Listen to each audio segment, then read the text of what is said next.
بہار قرآن lecture number 25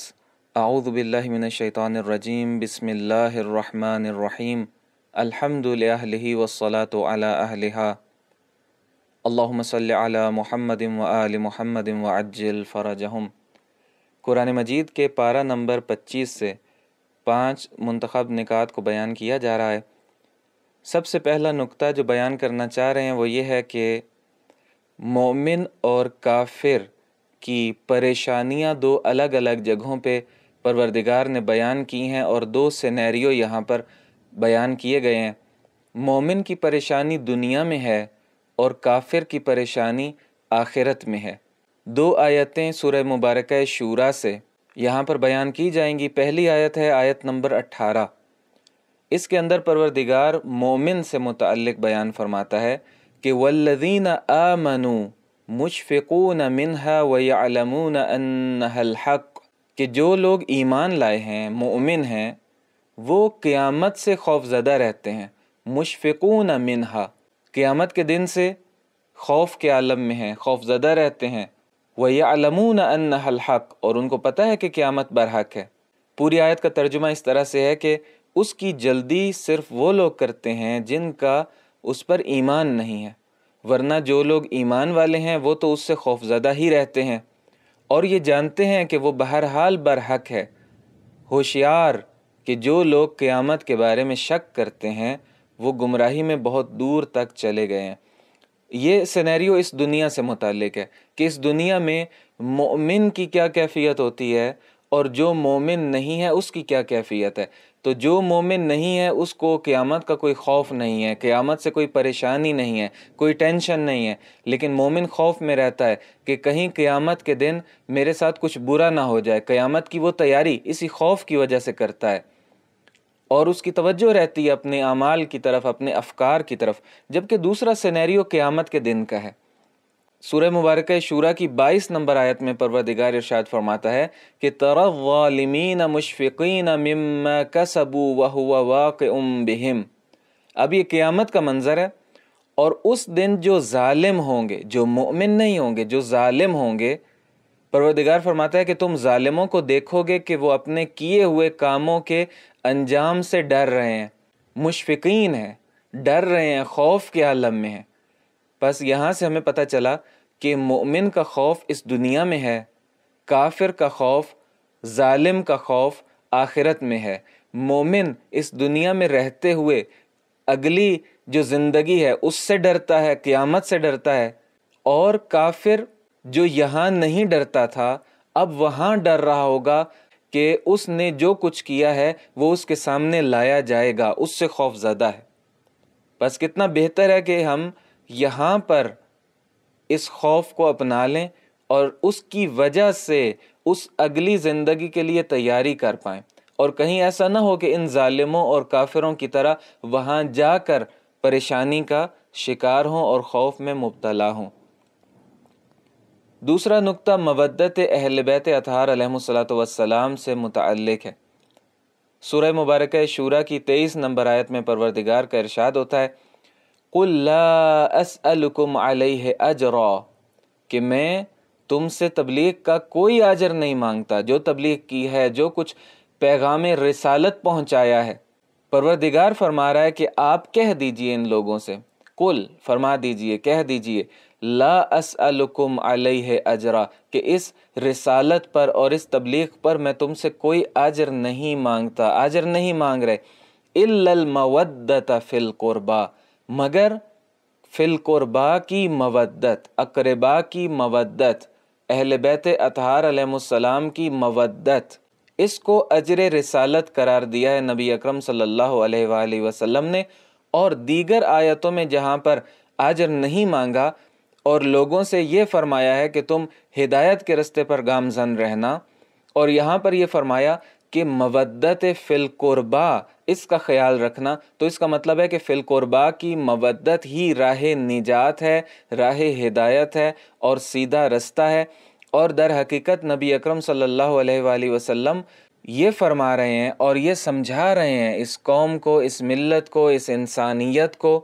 کہ دیکھو میرے اس دنیا سے رخصت ہونے کے بعد یہ رستہ ہے یہ ہیں جو میرے رستے کو جاری رکھیں گے، فی القربا اہل بیت اطہار علیہم الصلوۃ والسلام۔ اور یہی وجہ تھی جب منافقین نے سمجھ لیا، ایک دفعہ تو بہت خوش ہوئے جب یہ آیت پڑھ کر سنائی گئی، لیکن جب وہاں سے نکلے اس محفل سے تو ان کو پتہ چل گیا کہ جب مودت کا کہا جا رہا ہے تو مودت تو اتباع لے کر آتی ہے، پیروی کرنی پڑے گی اہل بیت اطہار کی ہمیں آخر تک۔ اور نام تو بتا ہی دیے تھے ائمہ اطہار علیہ الصلوۃ والسلام کے کہ میرے بعد یہ 12 میرے جانشین ہوں گے۔ جب منافقین نے یہ بات سمجھ لی اور متوجہ ہو گئے کہ اس آیت کے ذریعے تو صرف مودت نہیں کہی جا رہی، مودت کے ساتھ پیروی بھی کرنی پڑے گی ہمیں، تو انہوں نے الزام لگایا کہ یہ آیت نازل نہیں ہوئی ہے بلکہ اپنے قریبیوں کے بارے میں خود سے فرما دیا ہے، نعوذ باللہ نعوذ باللہ۔ اور پھر فوراً آیت نازل ہوئی اور بلا کر سب کو بتایا کہ لوگ اس طرح سے کہہ رہے ہیں۔ اور پھر انصار اور وہ سب لوگ جو تھے وہاں پر وہ پریشان ہوئے اور نادم ہوئے کہ کیسے لوگ ہمارے درمیان پائے جاتے ہیں کہ جو رسول اللہ صلی اللہ علیہ وآلہ وسلم پر الزام لگاتے ہیں، بہتان باندھتے ہیں۔ اور جو لوگ ان حرکتوں سے پشیمان ہو گئے ان کے لیے پھر فوراً توبہ کا دروازہ بھی کھول دیا گیا کہ یہ رستہ ایسا ہے کہ اگر تم سے غلطی ہو بھی گئی ہے اور تم پشیمان ہو، پریشان ہو، تو ہمارے دروازے ہمیشہ کھلے ہیں تمہارے لیے، پلٹ کر آ جاؤ اس رستے پر جو صحیح رستہ ہے۔ پس مودت اہل بیت اطہار علیہ الصلوۃ والسلام اسی رسالت کے تسلسل میں ہے، اس ذمہ داری کے تسلسل میں ہے، اور اسی پیغام کو قیامت تک کے لیے محفوظ رکھنے کے لیے پروردگار نے مودت اہل بیت کو لازم اور واجب قرار دیا ہے۔ مودت ہوگی تو اطاعت ہوگی، اور اطاعت ہوگی تو رسول اللہ صلی اللہ علیہ وآلہ وسلم جو ہدف لے کر تشریف لائے تھے، جس کی خاطر 1,24,000 انبیاء نے قربانیاں دی تھیں، اس کو بچا کر قیامت تک کے لیے لے کر جانا اسی خاندان طاہر و اطہر کی ذمہ داری قرار پایا تھا۔ اور اسی رستے کے ساتھ اور اسی محبت کے ساتھ انسان نجات تک پہنچ سکتا ہے۔ پروردگار ہمیں اس مودت کا پاس رکھنے کی، لحاظ رکھنے کی توفیق عطا فرمائے۔ تیسرا نقطہ ہے کہ دنیا کا سامان بے قیمت ہے۔ سورہ مبارکہ زخرف کی 35 نمبر آیت میں پروردگار کا ارشاد ہوتا ہے کہ وَإِن كُلُّ ذَلِكَ لَمَّا مَتَاعُ الْحَيَاةِ الدُّنْيَا، کہ یہ سب کچھ صرف دنیاوی زندگی کی لذتوں کا سامان ہے، اس پست دنیا کی لذتوں کا سامان ہے۔ در حقیقت اس سے پہلے چند آیتوں میں پروردگار نے ارشاد فرمایا کہ اگر ایسا نہ ہوتا کہ تمام لوگ ایک ہی قوم ہو جائیں گے، کافر ہو جائیں گے، اگر یہ خوف نہ ہوتا، اگر یہ احتمال نہ ہوتا، تو پروردگار کافروں کو، جنہوں نے اللہ کا انکار کر دیا ہے، اس دنیا کی اتنی نعمتیں دیتا، اور پھر فرمایا کہ ان کو ایسے گھر دیتا جن کی چھتیں، جن کی سیڑھیاں چاندی سے بنی ہوئی ہوں گی، جن کے گھروں کے دروازے چاندی سے بنے ہوئے ہوں گے، جن کے تخت چاندی سے بنے ہوئے ہوں گے، اور اسی طرح سے سونے سے بنی ہوئی ہوں گی یہ چیزیں، یہ سب کچھ پروردگار کافروں کو اور اپنے دشمنوں کو اور اپنا انکار کرنے والوں کو عطا کر دیتا، اگر خوف اس بات کا نہ ہوتا کہ کہیں سارے لوگ ان نعمتوں کو دیکھ کے کافر نہ ہو جائیں اور اس طرف نہ چلے جائیں۔ اور پھر فرمایا کہ وَالْآخِرَةُ عِنْدَ رَبِّكَ لِلْمُتَّقِينَ، اور آخرت پروردگار کے نزدیک صرف صاحبان تقوی کے لیے ہے۔ آخرت کی اہمیت ہے پروردگار کے نزدیک، اس لیے کافروں کو وہاں سے کچھ نہیں ملے گا، صرف اہل تقوی کو ملے گا۔ ایک روایت کے اندر ہے، نبی گرامی اسلام صلی اللہ علیہ وآلہ وسلم نے مولا کائنات حضرت علی ابن ابی طالب علیہ السلام سے فرمایا کہ اگر یہ دنیا ایک مچھر کے بال کے برابر بھی اہمیت رکھتی پروردگار کے نزدیک اور پروردگار کی نگاہ میں، تو پروردگار کافروں کو اس دنیا سے پانی کا ایک گھونٹ تک عطا نہ کرتا۔ اب ہم دیکھیں کہ کافروں کو جو کچھ عطا کیا گیا ہے وہ اس وجہ سے ہے کہ اہمیت نہیں ہے پروردگار کے نزدیک ان چیزوں کی۔ چوتھا نقطہ یہ ہے کہ دشمن رول ماڈلز بدلتا ہے۔ سورہ مبارکہ زخرف کی آیت نمبر 54 میں فرعون سے متعلق ہے کہ فرعون نے فَاسْتَخَفَّ قَوْمَهُ فَأَطَاعُوهُ، پس فرعون نے اپنی قوم کو سبک سر بنا دیا، احمق بنا دیا، بے وقوف بنا دیا۔ فَأَطَاعُوهُ، اور انہوں نے اس کی اطاعت کر لی۔ اِنَّهُمْ كَانُوا قَوْمًا فَاسِقِينَ، وہ سب پہلے ہی سے فاسق اور بدکار تھے۔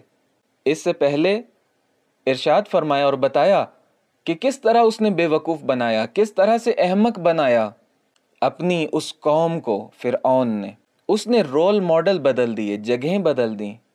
حضرت موسیٰ علیہ السلام کی جگہ اپنے آپ کو رول ماڈل بنا کر پیش کیا، اور معیار کیا تھے؟ سارے کے سارے دنیاوی اور مادی معیارات، اور وہ لوگ بھی اس کی باتوں کو قبول کر لیا ان لوگوں نے۔ فرمایا کہ آیت نمبر 52 میں کچھ پہلے یہاں سے کہ کیا میں اس سے بہتر نہیں ہوں جو ذلیل اور حقیر ہے، مہین یعنی ذلیل اور حقیر ہے، ولا یکاد یبین اور بول نہیں سکتا صحیح طریقے سے۔ حضرت موسیٰ علی نبینا و آلہ و علیہ السلام کے بارے میں نعوذ باللہ فرعون اس طرح سے کہہ رہا ہے اپنی قوم سے کہ میں اس سے بہتر ہوں، وہ تو ذلیل اور حقیر ہے نعوذ باللہ، وہ ٹھیک طرح سے ڈھنگ سے بول نہیں سکتا۔ اور پھر یہیں پر وہ کہتا ہے کہ اس شخص کے اوپر یعنی موسیٰ علیہ السلام کے اوپر سونے کے کنگن کیوں نہیں نازل ہوئے، ملائکہ کیوں نہیں نازل ہوئے؟ اور اس سے پہلے اپنی بات کرتا ہے کہ اے قوم، میرے پاس یہ پورے مصر کی حکومت ہے، نہریں جاری ہیں اس مصر میں، نعمتیں ہیں، کیا تم نہیں دیکھتے ہو؟ اب یہاں پر وہ موازنہ کرتا ہے کہ میرے پاس حکومت ہے،